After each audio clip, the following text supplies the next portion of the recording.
300 years, humans thought they were alone in the Koprulu sector. They were wrong.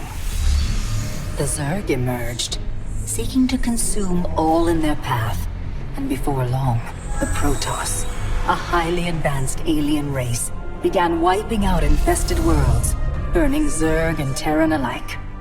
A three-way war, unlike anything humanity had ever faced, erupted almost overnight.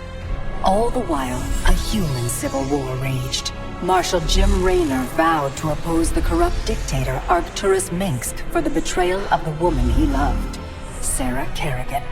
Boys, how about that evac? Damn you, Arcturus. Don't do this. It's done. Helmsman, signal the fleet and take us out of orbit. Now! Kerrigan, a loyal operative, was left to die at the hands of the Zerg. But the Zerg had other plans.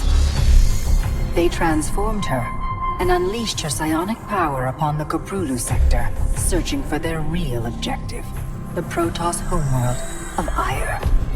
The Protoss were unaware of this danger and slow to respond. Their rulers, the Conclave, had dispatched Executor Artanis to hunt for Tassadar, a commander who had refused to wipe out infested Terran worlds. They crossed paths with a Dark Templar mystic, whose kind was considered heretics by the Conclave. Through great effort, Zeratul convinced Tassadar and Artanis that he was not their enemy. Together they rallied more Protoss from both factions against the Zerg. Despite the Conclave's fury, they achieved significant victories against the Swarm. But when Zeratul struck down one of the Overmind's Cerebrits, his own mind was left vulnerable. From his thoughts, the Overmind gleaned Ire's true location, and the Swarm descended upon the Protoss homeworld with all their might and fury. It was Tassadar who kept the Templar from extinction that day. Using the power of both the Templar and the Dark Templar, he sacrificed himself to kill the Overmind. Ire was lost, but Artanis led the survivors to the Dark Templar's homeworld of Shakuras. Old prejudices were set aside. The Templar were now in the Dark Templar's debt. Without the Overmind, the Swarm fractured. Kerrigan sought control of all the Zerg, even enlisting the aid of old friends and enemies like Raynor, Mengsk, and Zeratul. Once her rule was uncontested, the Queen of Blades betrayed them all. Billions of humans and Protoss were killed. The Zerg stood unchallenged, but to the relief of all, the war seemed to end there.